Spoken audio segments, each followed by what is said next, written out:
The rain hammered against the windows of our small apartment in Seattle, mirroring the tempest brewing inside me. Alistair, a 43-year-old software developer, had always prided myself on being a rational man, a problem solver. But the problem I was now facing seemed insurmountable, a cruel joke life had decided to play on me. It started subtly, a shift in Ingrid's behavior, a coolness that hadn't been there before. We'd been married for 15 years, a seemingly rock-solid partnership built on mutual respect and affection. Or so I thought. Ingrid, a vibrant and successful architect, had always been the more outgoing one, the social butterfly. I, on the other hand, was content with our quiet evenings, our shared love for old movies and board games. But lately, those evenings had become fewer and farther between.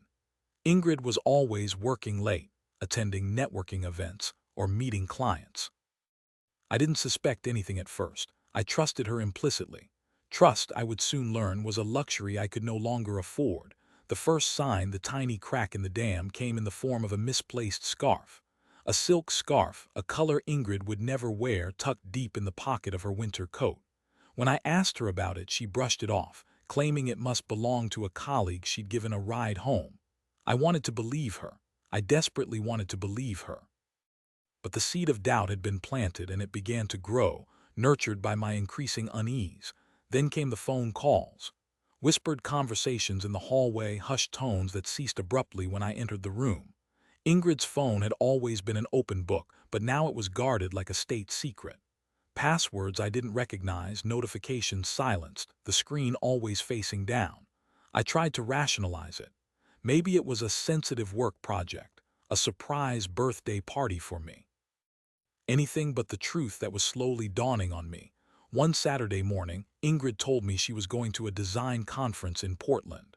A weekend trip, all expenses paid, a great opportunity for her career. I kissed her goodbye, wishing her well, but a knot of anxiety tightened in my stomach. Something felt wrong, terribly wrong. That afternoon, driven by a desperate need for answers, I did something I never thought I was capable of. I snooped. I went through Ingrid's drawers, her closet, her laptop. I felt like a criminal, violating her privacy, betraying the trust we had built over so many years. But the need to know, the gnawing uncertainty, was overwhelming. It was in her laptop, buried deep in a hidden folder, that I found it. Photos. Photos of Ingrid with another man. A man I recognized. Kaelen, a colleague from her firm, a man she had introduced to me several times. Photos of them kissing, holding hands, laughing. Photos taken in a hotel room. The same hotel in Portland where she was supposedly attending a conference. The world seemed to tilt on its axis. My breath caught in my throat. I felt a wave of nausea wash over me. It was as if someone had punched me in the gut, knocking the wind out of me. My Ingrid, my wife. The woman I loved, the woman I had shared my life with, was cheating on me. With Kaelen. The betrayal was a physical pain, a searing wound that cut deep into my soul. I spent the rest of the day in a daze, pacing the apartment, replaying the photos in my mind, trying to make sense of it all. How could she do this to me? Why? What had I done wrong? I had always tried to be a good husband, a supportive partner. Had I not been enough? Had I become complacent, boring? The questions swirled in my head, a relentless storm of self-doubt and recrimination. When Ingrid returned on Sunday evening, she seemed tired but happy. She told me about the conference, the speakers, the networking opportunities. She even brought me back a souvenir, a small, cheap trinket that felt like a slap in the face. I looked at her, at the woman I thought I knew, and I saw a stranger, a liar, a cheat. I couldn't bring myself to confront her immediately. I needed time to process, to gather my thoughts, to decide what to do. I feigned normalcy, asking about her trip, listening to her stories, all the while knowing the truth. It was an agonizing performance, a charade that felt increasingly unbearable. The next morning, I called in sick to work. I couldn't face my colleagues, couldn't pretend that everything was okay. I spent the day researching divorce lawyers, gathering evidence, preparing myself for the inevitable confrontation. The thought of ending our marriage, of dismantling the life we had built together, was terrifying. But the thought of continuing to live a lie, of pretending that I didn't know what she had done, was even more unbearable. That evening, when Ingrid came home, I was waiting for her. I had printed out the photos, laid them out on the coffee table like evidence in a trial. She walked into the living room, her face bright with expectation, and then her eyes fell on the photos. Her expression changed, her smile fading, her eyes widening in panic. "What is this?" she asked, her voice trembling. "You know what it is, Ingrid," I said, my voice cold and hard. "It's the end of us." She started to cry, to plead, to beg for forgiveness. She said it was a mistake, a moment of weakness, that she still loved me. But her words rang hollow, empty of meaning. The trust was gone, shattered beyond repair. I couldn't forgive her. I wouldn't forgive her. "I want you to leave," I said, my voice unwavering. "I want you out of my life." She tried to argue, to reason, to manipulate me with tears and promises. But I stood firm. I had made my decision. I was done. She left that night, taking a suitcase filled with her clothes and personal belongings. As I watched her walk out the door, I felt a strange mix of emotions: relief, sadness, anger, and a profound sense of loss. The woman I had loved was gone, replaced by a stranger who had betrayed me in the worst possible way. The divorce was messy and painful. Ingrid tried to blame me, to paint herself as the victim, claiming that I had been distant and unsupportive. But I had the evidence, the photos, the emails, the text messages. The truth was on my side. In the end, she got a settlement, but it was far less than she had hoped for. And she lost something far more valuable: my respect. After the divorce, I felt lost and adrift. My world had been turned upside down, my sense of self shattered.